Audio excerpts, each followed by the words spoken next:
The backyard was alive with laughter and chatter as guests gathered to celebrate Sarah's 15th birthday. I stood by the grill, flipping burgers and keeping an eye on the kids running around. Her smile beamed across the yard, and I couldn't help but feel that it symbolized the happiness of our family.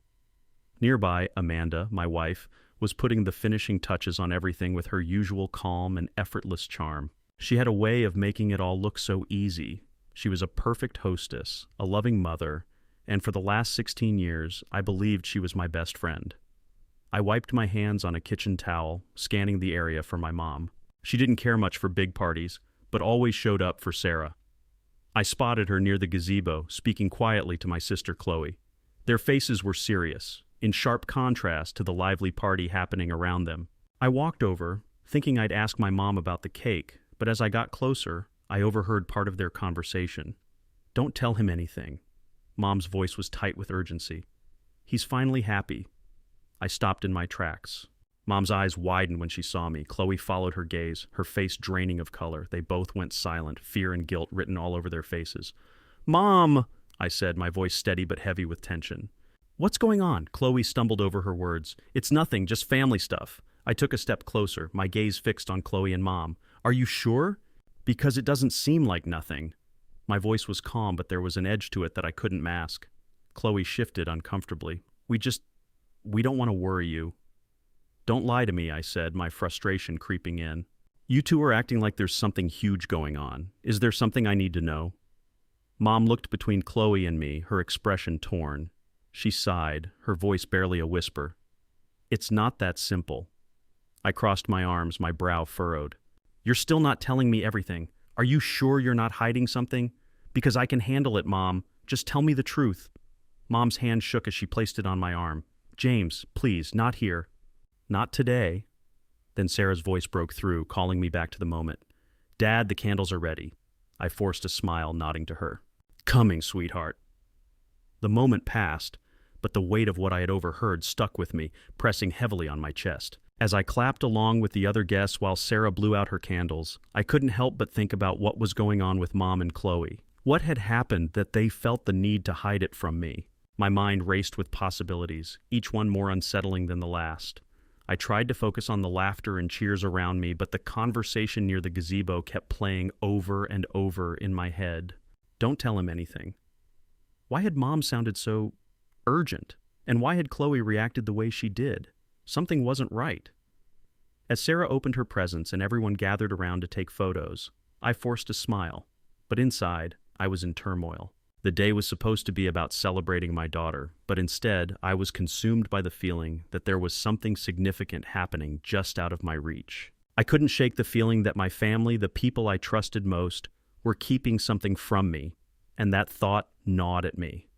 As the evening wore on and the sky deepened into shades of indigo, the party started to wind down. The warmth of the day faded, replaced by a cool breeze, and the guests began to leave one by one. I moved through the motions, thanking everyone for coming, offering smiles when it was required, and making sure everything was cleaned up. Amanda, as always, was the perfect hostess, saying goodbye to each guest with her usual charm. I tried to keep busy, clearing plates, anything to keep my hands occupied. I kept my distance from Mom and Chloe, not wanting to press them further in front of everyone, but I knew I had to talk to them. I couldn't shake the sense that there was something I wasn't meant to know, but I decided I'd have to confront them another day, when the party was over and things had quieted down. Mom and Chloe had left quickly, offering weak excuses about an early start the next day. As I scrubbed the grill, Amanda appeared at my side, her voice breaking the silence. "You've outdone yourself again, James," she said, slipping an arm around my waist. Her perfume, that familiar mix of lavender and vanilla, felt overwhelming tonight. Sarah had the best time. I nodded, but my expression clearly showed that I was troubled by something. "You okay?" she asked, her voice soft, with a hint of concern. "You've been quiet tonight." I turned to her, forcing a smile that I knew didn't reach my eyes. "Just tired. Long day." She studied me for a moment, as though searching for something hidden. For a second, I thought she might see right through me, that she could feel the crack beneath my calm exterior. But then she smiled, brushing it off effortlessly, as if she knew exactly how to keep me at arm's length. "Go relax," she said, kissing my cheek. "I'll finish up here." I nodded, retreating into the house. I made my way to the living room, collapsing onto the couch as the weight of everything pressed down on me. The house was quiet now, save for the distant sound of Sarah playing in her room upstairs. My gaze fell on the family photo on the mantel, a snapshot from last summer's beach vacation. Amanda, Sarah, my brother Mark, and I, standing together, the perfect image of a happy family.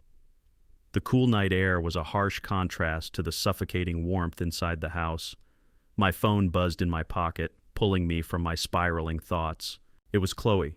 For a moment I thought about ignoring it, but then I remembered her face earlier, fear and guilt etched in her features. I swiped to answer.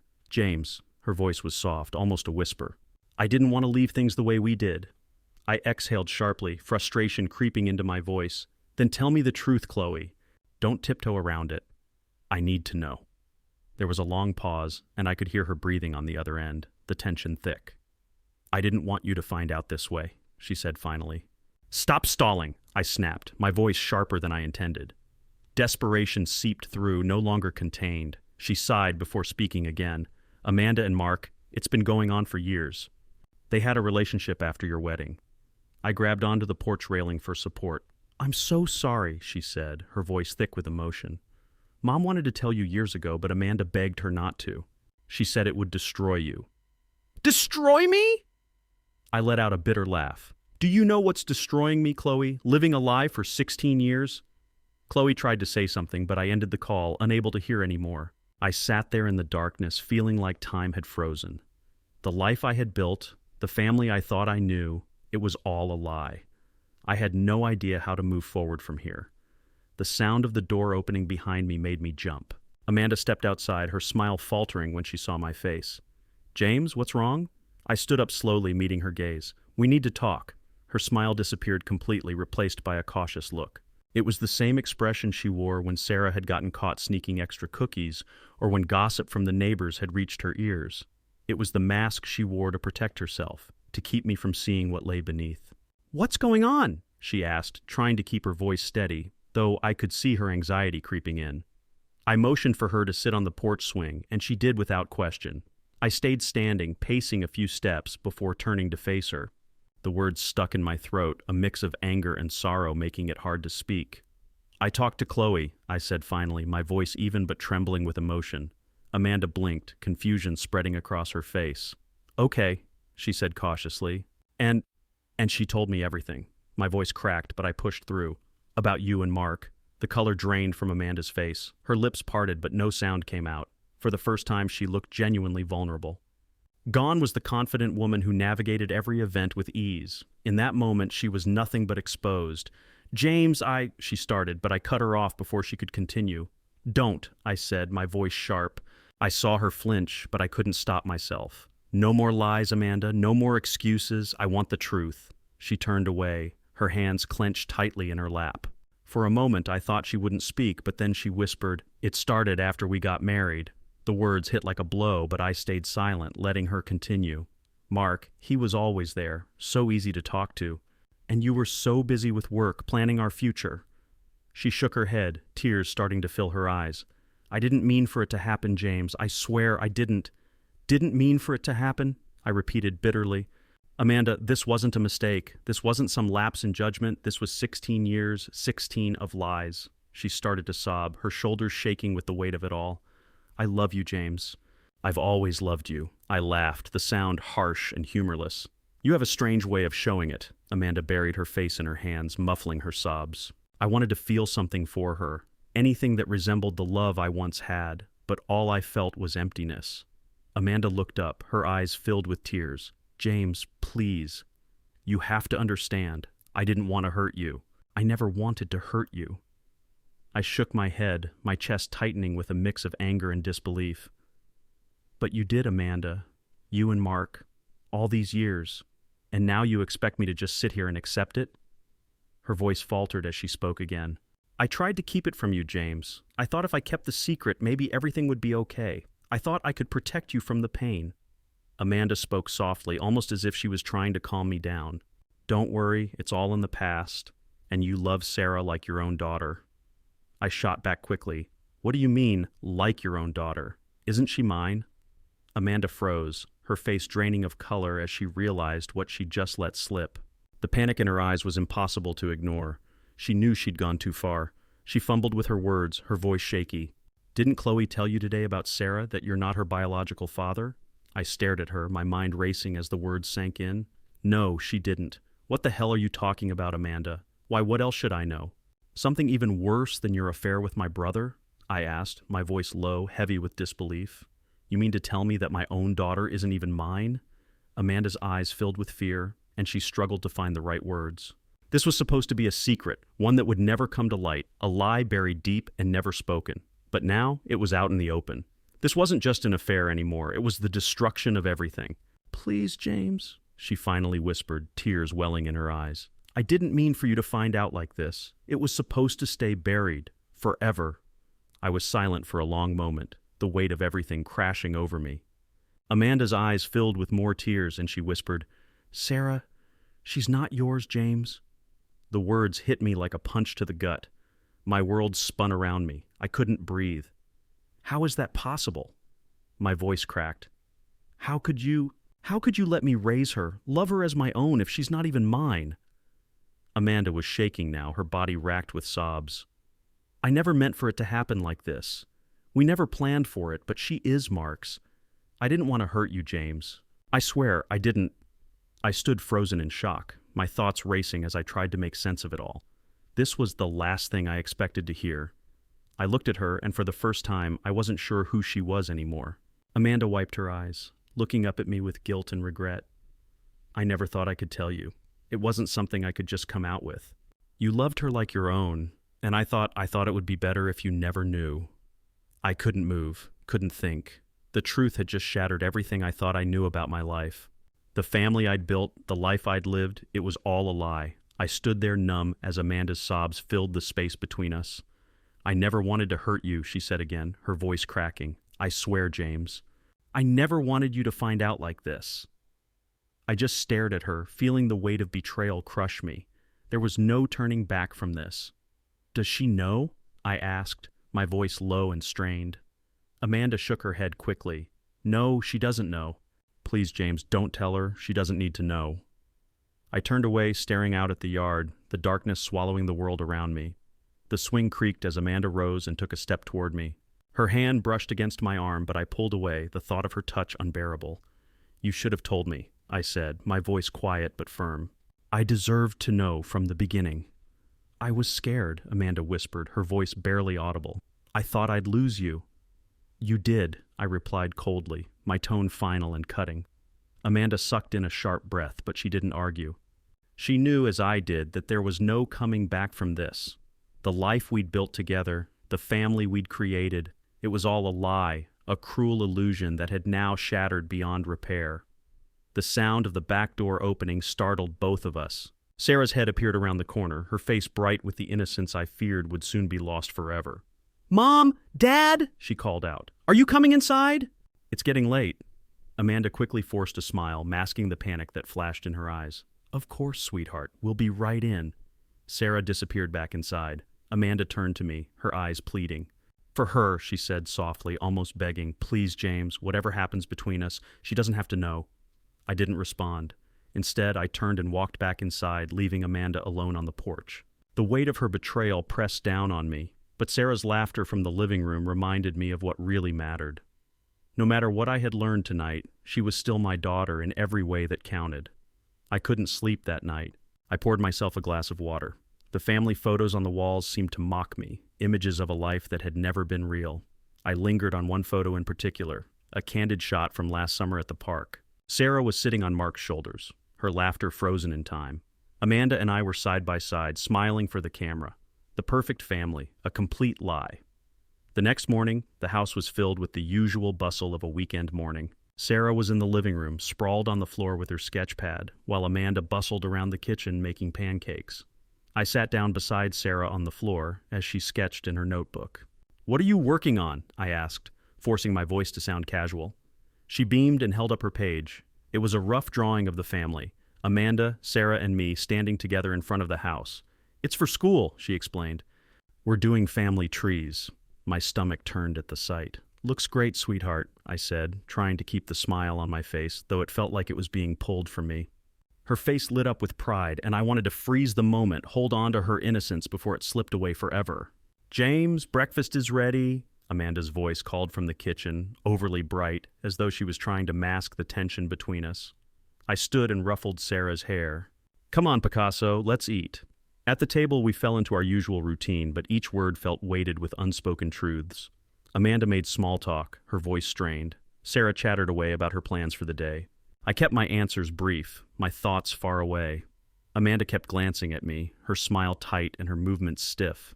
She was waiting for the moment when everything would explode, but I had no intention of giving her that satisfaction. By the time breakfast ended, I had made up my mind. I needed answers, answers Amanda couldn't give me, and there was only one person who could provide them: Mark. Mark lived about 15 minutes away, in a modest neighborhood. He had always been the laid-back sibling, content with his easygoing life while I chased ambition with relentless focus. But now that carefree charm was tainted with betrayal. When I arrived, I saw his car parked in the driveway. For a moment I sat there, my heart pounding, staring at the house. I didn't have a plan, just questions, accusations, and a storm of anger that had built up inside me for years. I rang the doorbell, and in seconds Mark opened the door, dressed in his sweats and a t-shirt. He looked surprised to see me, but not alarmed. "James," he said, smiling. "What brings you here so early?" I pushed past him into the house, my movements sharp, unlike my usual self. He closed the door behind me, his brow furrowing in confusion. "We need to talk," I said, my voice flat, leaving no room for debate. "Okay," he said cautiously. "What's going on?" I turned to face him, fists clenched at my sides. "How long, Mark?" His expression shifted, confusion turning to something else. Guilt, maybe fear. "What are you talking about?" he asked, but I couldn't hold it in anymore. "Don't play dumb," I snapped. "How long have you been messing around with Amanda?" The words hung in the air, heavy and toxic. Mark's face went pale. I stepped closer, my voice rising. "Don't lie to me, Mark. I know everything." He sank into the nearest chair, his head in his hands. "James," he began, his voice breaking. "I'm sorry. I didn't mean for it to happen." I laughed bitterly. "Didn't mean for it to happen?" I repeated. "That's a popular excuse." Mark looked up, his eyes filled with regret. "We thought it was just a fling, something that would pass." He broke off, shaking his head. "But then what?" I demanded. "And Sarah, she's yours, isn't she?" Mark flinched, the confirmation clear in his reaction. "Yes," he admitted, his voice small. "She's mine." Hearing it from Amanda had been devastating, but hearing it from Mark, my own brother, felt like a knife twisting in my chest. 16 years, Mark," I said, my voice trembling with fury. 16 years of lies, of pretending to be my brother, my family. "I am your family," he said, his voice rising in desperation. "And I love you, James. I never wanted to hurt you." "You never wanted to hurt me?" I shouted, the anger bursting out. "You've been lying to me for over a decade. You've been sleeping with my wife and raising a child that I thought was mine." Mark stood up, his hands raised in a placating gesture. "I know I screwed up. I know I don't deserve your forgiveness." I didn't even let him finish. I cut him off with a harsh wave of my hand, the rage surging inside me like a flood that had nowhere to go. "You think I'm here for that?" I repeated, my voice trembling with fury. "You think I want to hear your apologies, your excuses? You ruined everything I ever cared about." Mark opened his mouth, but I didn't give him the chance to speak. I took a step closer, feeling my chest tighten as the heat of anger burned through me. "No," I spat, shaking my head, disgust evident in every syllable. "You don't get to fix this, Mark. You don't get to explain it away. You've done enough damage, and you're standing here like you think you can make it all better with some damn words." His face crumpled as if I'd slapped him. "You took my trust," I said, my voice low but sharp. "You took my family." Mark took a step toward me, and I could see his desperation, but it only fueled the fire in me. "Don't come any closer," I growled, my hands shaking from the weight of the fury. "I'm done with you." With that, I turned, walking toward the door without looking back. Mark called out to me, his voice cracking with emotion, but I didn't stop. I didn't even slow down. I grabbed the door handle and yanked it open, stepping out into the cold morning air. "You're no longer my brother," I muttered, barely able to choke out the words through the tightness in my throat. And without saying another word, I left. I didn't need to hear anymore. Didn't need to waste another second in that house. I was done.